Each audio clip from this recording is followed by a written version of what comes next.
देखिए, यदि class 10th का चैप्टर नंबर 8.1 का 7 नंबर क्वेश्चन कह रहा है, यदि कॉट थीटा बराबर 7/8 हो तो फर्स्ट नंबर बोल रहा है 1 plus sine theta into 1 minus sine theta बटे 1 plus cos theta into 1 plus cos 1 minus cos theta. दूसरा नंबर क्वेश्चन इसी का बोल रहा है कॉट स्क्वायर थीटा का मान निकालिए। ठीक है, तो हम हल कर रहे हैं। क्या दिया हुआ है? कॉट थीटा का मान हमको दिया हुआ है। कॉट थीटा बराबर हमको दिया हुआ है 7/8। ठीक है, तो फर्स्ट नंबर क्वेश्चन कह रहा है कि आप जो है 1 plus sine theta into 1 minus sine theta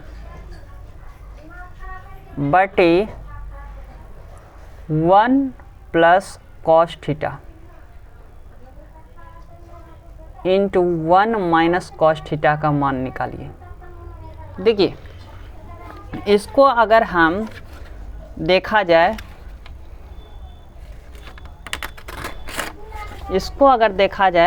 तो देखिए यहाँ क्या दिया हुआ है 1 प्लस साइन थीटा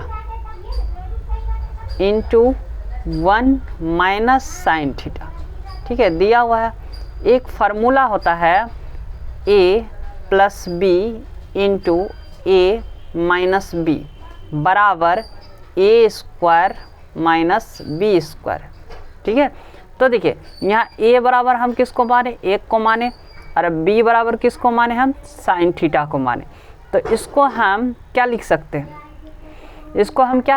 हैं? ए स्क्वायर माइनस बी स्क्वायर यानी 1 का स्क्वायर और माइनस साइन का स्क्वायर हम लिख सकते हैं इसको। ठीक है, इसको लिख सकते हैं। तो उसी तरह इसको हम लिखते हैं a plus B into A minus B. तो ए स्क्वायर यानी 1 का स्क्वायर माइनस साइन स्क्वायर यानी साइन स्क्वायर।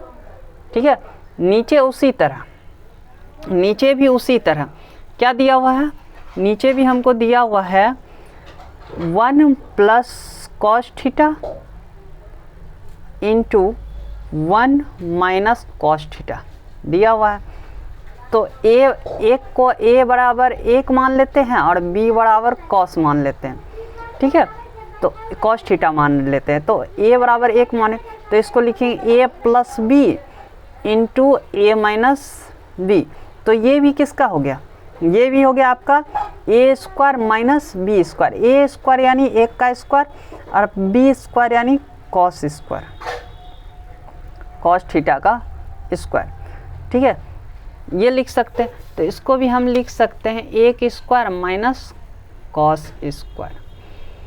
ठीक है, तो देखिए 1 का स्क्वायर कीजिएगा तो 1 ही होगा। साइन स्क्वायर को साइन स्क्वायर थीटा लिखिए, फिर 1 का स्क्वायर कीजिएगा 1 ही होगा। कॉस स्क्वायर को कॉस स्क्वायर थीटा लिखिए। एक फार्मूला होता है sine square theta plus cos square theta बराबर 1। और एक फार्मूला इसमें होता है कॉस स्क्वायर थीटा बराबर 1 माइनस साइन स्क्वायर थीटा। ठीक है, और साइन स्क्वायर थीटा बराबर 1 माइनस कॉस स्क्वायर थीटा। ये फार्मूला है। तो हम यहाँ पर हमको क्या है 1 माइनस साइन स्क्वायर थीटा। तो 1 माइनस साइन स्क्वायर थीटा को हम क्या लिख सकते हैं? कॉस स्क्वायर थीटा लिख सकते हैं। तो यहाँ लिखिए कॉस स्क्वायर थीटा। ठीक, बटे 1 माइनस कॉस स्क्वायर थीटा को हम क्या लिख सकते हैं? Sine square theta. तो यहाँ लिख सकते हैं हम साइन स्क्वायर थीटा। एक और फार्मूला होता है कॉस स्क्वायर थीटा। एक फार्मूला होता है कॉस थीटा बटे साइन थीटा बराबर कॉट थीटा। ठीक है, अगर इसमें स्क्वायर दिया हुआ तो यहाँ भी स्क्वायर हो जाएगा। तो इसको हम लिख सकते हैं cot square theta. Cot theta का मान हमको दिया हुआ है 7/8। तो अगर इसमें स्क्वायर दिया हुआ तो इधर भी क्या हो जाएगा, स्क्वायर हो जाएगा। तो 7/8 का 7/8 का क्या होगा, 7/8 का क्या होगा, स्क्वायर। तो इसका आंसर कितना आ जाएगा, 7 का स्क्वायर 7 7 49 और 8 का स्क्वायर 8 8 64। इसी का दूसरा नंबर क्वेश्चन कह रहा है कॉट स्क्वायर थीटा। तो कॉट थीटा बराबर 7/8 दिया हुआ है, तो स्क्वायर है तो यहाँ भी स्क्वायर दीजिए। तो 7 7 49 8 8 64। ठीक है, ये 7 नंबर सॉल्व।